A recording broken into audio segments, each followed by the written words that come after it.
Basharat Ali Khan. So I know that we've got a number of other participants who would like to ask questions. But Basharat, can you just tell us about what you did at the United Nations? I understand you just returned from there last week. Can you just give us an update? And if you can introduce yourself as well, please. Thank you, Isha Sahab, giving me opportunity to speak with wonderful people and learn new things from, as always, from Raja Najaba Sahab and Sister Yasmin Dar and rest of you. I just came back from the United Nations, Geneva, last week of my 20 days trip to the 7 countries. I do this every year for human rights drives, especially for Yemen, Palestine, and Syria and Kashmir. But I was listening all of you. To be honest, I'm not happy what I listen, because this story we are listening from last 74 years. So we are become a storytellers. Like we gather our children, we sit in a main seat and we tell, oh, I born in a 72 and this, and nothing will change about these storytelling. As brother Uncle Raja Najaba said, United Nations, we are doing as a nation or as a human rights workers or as an activists, we will not bring any change in United Nations. That's very clear, because why? It's almost 73 years, Kashmir case in the United Nations, similar years for Palestine, no, the Yemen, before that Bosnia, before that all these Iraq, Afghanistan, all these issues where, especially, I don't want to be rude, but where the Muslims are victim, there is United Nations become a silent. And when they want to attack on Iraq or Afghanistan, overnight resolution will be passed and attack will be done. Bombardment will be done. Let me come on to the main point then. Okay. The major thing is for all of your diaries in March, from the 5th of March till 10th of March, we are holding the World Muslim Conference. It's going to be the first time ever in United Nations history where we are with the partnership with the OIC and Arab League. The host will be the OIC and we ourselves, Tayyip Erdogan and all the big OIC and King of Saudi Arabia and all these Muslim leaders are coming. The only agenda where we stand as a Muslim today.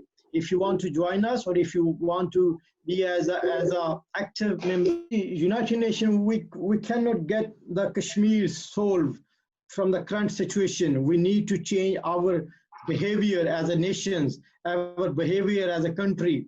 As Sister Yasmin mentioned earlier, that this is the main butcher, this is the main president who was not allowed to get the visa to US.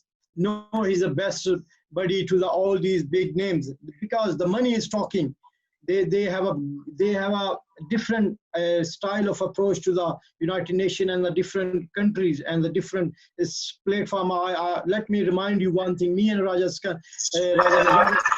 was in a Red Cross last, I think this year, in a head office in a Red Cross, and the lady of the Red Cross, she said it's almost 2 years we are not getting permission to reach to the basic in Kashmir, which is occupied by the Indian side. And the same thing, the other organizations, even they're not allowed to MEP, parliamentarian group from for Kashmir. So what I done so far, first there was about 270 organizations who are working against the Pakistan. They are trying to build up the bad reputation for Pakistan, giving a bad name.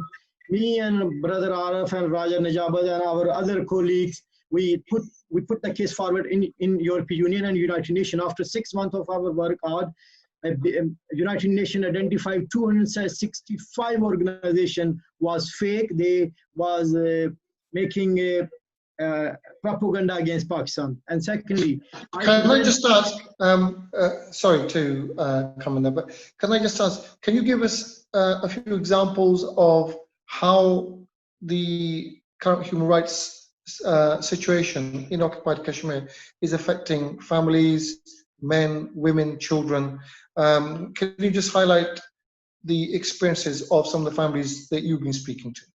Okay, I think we do. I don't need to express how they are feeling. I think we all we all was witness how we feel during the COVID-19. We was occupied in our own houses, house for last, I think, for continuously 3 months. The similar, the Kashmiri are suffering from last 70 years, not from last 1 year. Exactly, they are feeling the same situation from last 70 years. We have a colleague. They was working in a Kashmir. He was about 32 years old. He was a professor in a university. And one day he was kidnapped by the local Kashmiri authority, and he was put in a prison for 6 months. Nobody was knew where he is. Even we involved United Nations, we involved the Indian government. We was not identify what happened with him. When he came back from the jail, he was totally unable to speak. More than 2 months he spent in a hospital, and after that, he kidnapped him again. Why? Because he made one phone call to the journalist, and he didn't tell anything to the journalist, but they was tracking his phone number. They was tracking him, what happening behind him. So when he called to the local journalist, he was Indian himself, the journalist. But just because of this, he was kidnapped again, and is still in a prison from last, I think, May. So he's almost 4 months again. So this is a current situation. And secondly, every day more than 60 or 70 women are getting raped in Kashmir. That's a current situation. Nobody out of Indian media are allowed to go in India. You will not get exact reporting what exactly happened in Kashmir. But people are so-called organization, UN, United Nations, European Union, they are just silent. They will not do anything. I'm sorry, I was a Labour councillor candidate from the Lawrence Hill and for Hangro from last, and I'm a Labour member from last 18, 17 years. But Labour Party was in power for 13 years, I think more than that. What they done? Nothing. They're just big talk. And again, we will be unable to deliver anything. What our MPs doing? What our government doing? And this mess, the mess wherever is a mess in Palestine, in a Kashmir, they're done by the ex-British government.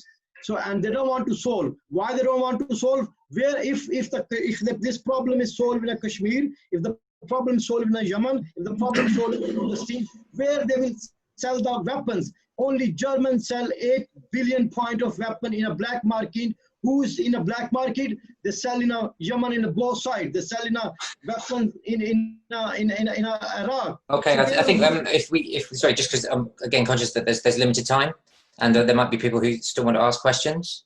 Yeah, okay, I'm done then.